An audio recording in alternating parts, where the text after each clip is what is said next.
안녕하십니까. 평생자산관리연구소의 유평장 소장입니다.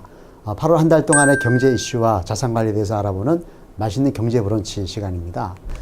최근에 우리나라의 어떤 그런 경제 상황을 보면 빠른 시간에 선진국이 되는 과정에서 여러 가지 문제점이 도출되고 있죠. 그 중에서 가장 큰 것이 바로 양극화라고 생각을 합니다. 양극화 여러 가지가 있는데 그 중에서 주택, 특히 아파트 부분이 통계 작성 이래 가장 크게 빈부격차가 나타나고 있다는 겁니다. 예를 들어 보면 상위 10% 각각, 상위 10% 아래 90% 이하, 즉 가장 비싼 아파트와 가장 저렴한 아파트를 비교했을 때에 무려 14배가 차이가 난다고 합니다. 구체로 금액을 말씀드리면은 과거 10년 전에는 상위 10% 아파트 가격이 4억 9,500이었는데 최근에는 9억 3천으로 2배 정도가 올랐다고 합니다. 자, 이런 걸 봤을 때 우리나라의 어떤 주거 트렌드가 변하고 있다는 것도 느낄 수 있지만은 부자와 그렇지 않은 분들의 차이도 점점 커지고 있다. 이런 생각을 해봅니다. 물론 여타 선진국들은 오랜 기간 동안에 걸쳐서 경제가 발전됐고 그런 과정에서 사회 문화 이런 부분들이 잘 정비가 돼서 우리나라 같은 문제는 없지만 우리나라는 반대로 짧은 시간에 이렇게 됐기 때문에 여러 가지 문제점이 생기는 것 같습니다.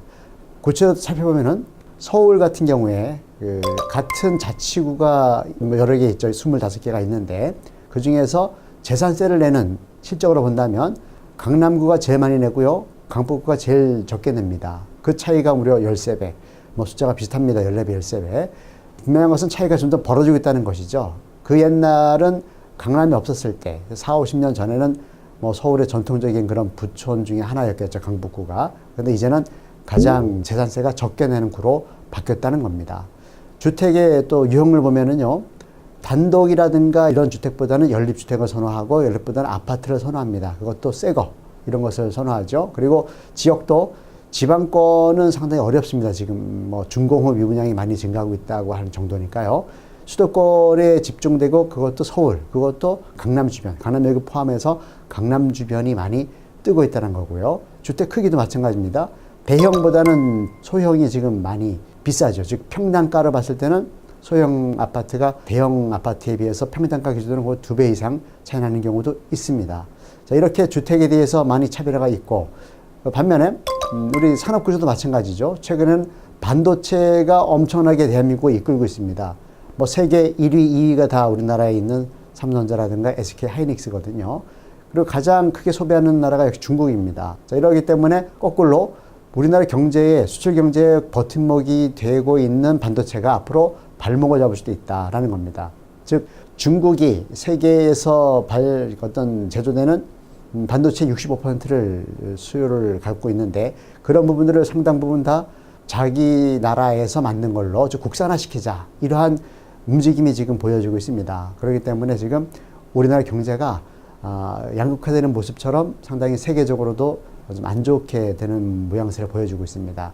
최근에 미국과 중국의 환율 전쟁 점점 가속화되고 있죠. 즉 미국이 중국에게 2천억 달러에 해당되는 그런 수입 품목에 대해서 무려 25%의 관세를 매기겠다라고 나오고 있습니다.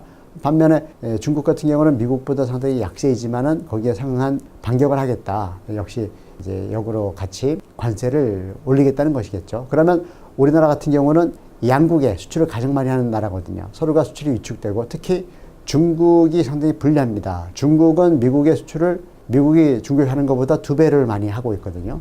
그리고 중국이 미국에 수출하는 상당 부분 중에 우리나라는 중간재로 중국에 수출을 하고 있습니다. 그래서 중국에 미국으로의 수출이 막히게 되면 우리나라가 중국에 수출하는 중간재 항목에 대해서 수출도 같이 어려워지게 되겠습니다. 이런 것 때문에 최근에 미국이 8월 기준으로 기준금리를 동결했습니다. 지금 현재 미국 중앙은행의 기준금리가 1.75%에서 2% 사이로 되고 있고 정지되어 있거든요. 하지만 올 하반기에 한 2번 정도 올릴 것 같다 이런 거죠. 그러면 최고 2.5%까지 올라갈 수 있습니다. 그럼 우리나라 같은 경우는 지금 1.5%거든요. 그러면 1% 간격이 벌어지게 되면 자본 유출이 걱정될 수 있죠. 그래서 지금 한국은행 측에서는 상당히 고민하고 있는 것 같습니다. 그래서 대한민국의 기준금리가 역대 최저로 내려갔었지만 이제 한번 올라갔죠, 살짝. 또 한번 올라갈 수 있는 시그널이 있을 건데 그 부분은 미국보다는 천천히 횟수도 적게 이렇게 될 걸로 예상이 됩니다. 이럴 때일수록 장기적인 관점에서 고객들 자산관리를 도와드리는 것이 필요합니다. 즉 단기적인 정기 예적금 같은 것보다는 적어도 5년, 10년 이상 장기적인 흐름, 즉 현재 환율이라든가 어떤 기준금리의 변동성을 극복할 수 있는 정도의 충분한 기간 동안 자산관리를 도와드리는 거 좋다고 보고요. 자, 7대 경제지표를 한번 살펴보겠습니다. 첫 번째 경제지표입니다. 눈에 띄는 부분이 있습니다. 심리거든요. 즉 소비자 심리지수라든가 BSI 지수가 상당히 떨어졌습니다. 제조업의 BSI 지수가 6포인트가 떨어졌습니다. 무려. 그래서 74가 나오고 있고요. 이러한 소비자 심리와 BSI 지수를 통합한 ESI, 즉 경제 심리 지수는요. 5.1포인트 떨어졌습니다. 그래서 100보다 훨씬 낮은 93.1포인트가 되어 있거든요. 이런 배경 중에 하나가 바로 물가 지수죠. 물가가 지금 현재 상태로 본다면 2%가 넘어야지만 우리나라 금리를 올릴 수가 있는 건데 지금 물가 지수가 1.5%밖에 되지 않습니다. 거의 1년 동안 2%를 못 넘고 있는 그런 모양새거든요.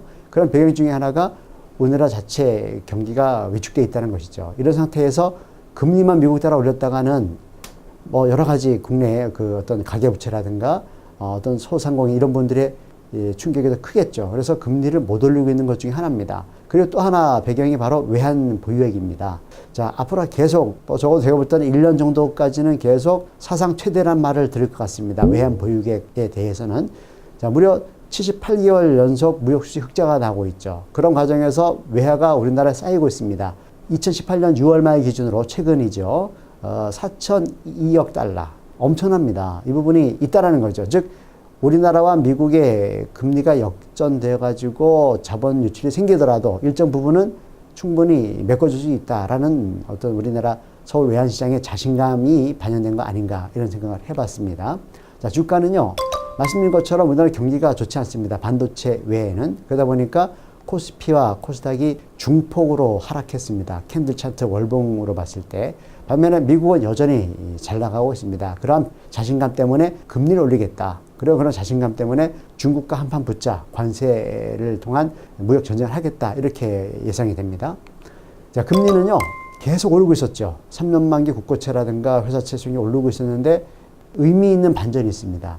대출 금리가 상당히 중요하죠. 우리나라 지금 많은 분들이 대출을 받아 집을 사거나 사업을 하고 계시죠. 그렇기 때문에 기준금리가 올라가면서 대출금리가 올라가면 상당히 어려운 지경에 빠질 수 있거든요. 그런데 신규 취급액 기준 코펙스 금리가 소폭 내렸습니다. 0.1%포인트 내렸거든요. 그래서 1.64%입니다. 이 얘기는 무슨 얘기냐면은 가계 부채 중에 상당 부분인 주택담보대출의 금리가 여전히 높지 않다. 뭐 제가 최근에 알아보니까 4%가 잘 안 넘더라고요. 3.5% 정도에서 계속 움직이고 있어서 이 정도라면은 무리하게 집을 사도 별 문제는 없어 보입니다. 1주택, 1주택일 경우에 얘기하는 겁니다. 다주택자들 같은 경우는 뭐 예외로 하겠고요. 그리고 상호저축은행 금리가 조금 오르긴 했는데 여전히 은행권 금리는 2%가 안 넘고 있습니다. 그래서 2%가 안 넘기 때문에 대출을 받아서 집을 사더라도 수익형 부동산 같은 경우에는 여전히 추가 소득을 기대할 수 있다라는 심리가 있는 것 같습니다. 환율은요, 미국 달러가 강세가 되고 있죠. 금리가 올라가니까 뭐 당연한 것이죠. 그리고 미국의 국력이 강해지니까 여전히 강달러 현상이 이어지고 있는데 그러한 결과로 원달러 환율이 7월 한 달 평균 내보니까 1달러당 1124원 10전입니다. 이 부분은 그전 달에 비해서 무려 27원이나 내린 거거든요. 프로테이지로 본다면은 2.47%가 내린 거거든요. 그만큼 우리나라 원화값이 떨어졌다. 즉 환율이 올랐다. 이런 겁니다. 당장 수출 기업엔 도움이 될 수 있겠습니다만 우리나라 캐파가 많이 줄어들 수 있겠죠. 자, 이런 배경 중에 하나가 미국이 금리를 올린 거죠. 당연히.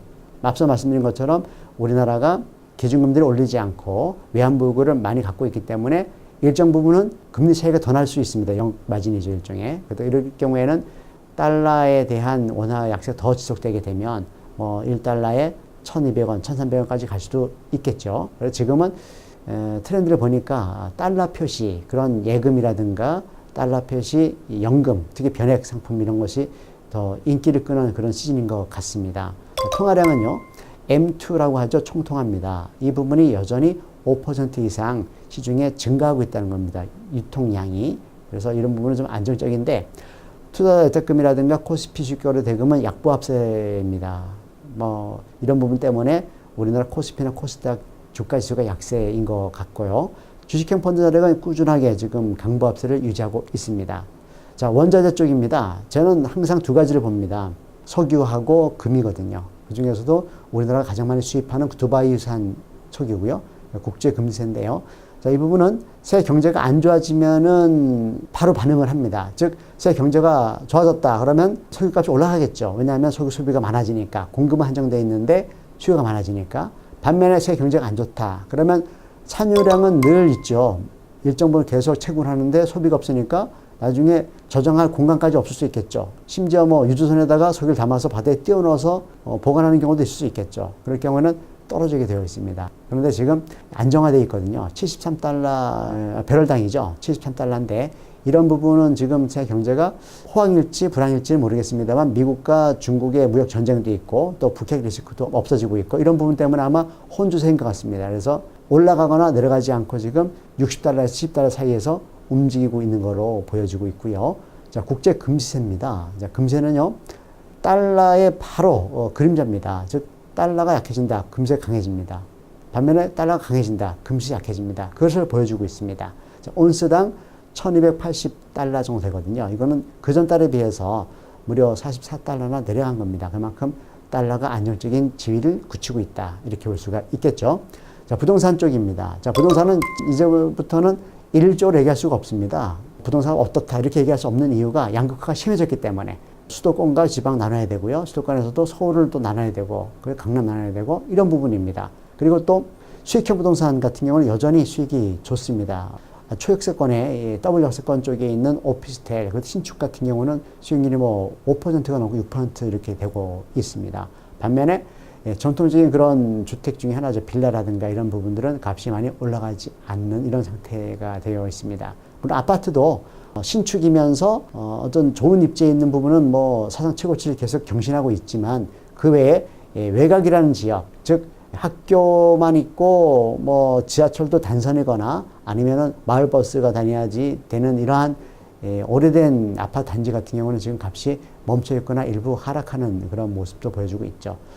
반면에 전세 가격은 상당히 올랐다가 지금 떨어지고 있습니다. 즉 최근에 갭 투자로 투자하신 분들이 상당 부분 있는 걸로 알고 있는데요. 특히 수도권 지역에 예전에 뭐 전세가 3억이었다. 그럼 매매가가 3억 5천이다. 5천만 원만 쓰면 됐죠. 그런데 이런 핫한 지역 빼고는 값 시세가 올라가지 않고 오히려 금매물은 내려가고 있기 때문에 전세금을 돌려줄 수 있는 그런 부담이 커지거든요. 그러기 때문에 거꾸로 역전세난이 도래될 수도 있습니다. 아무튼 전세라든가 매매가 지수는 전반적으로 약보합입니다만 일부 지역은 여전히 강세, 즉 차별화되고 있다. 이렇게 정리를 해보겠습니다. 네, 수고하셨습니다.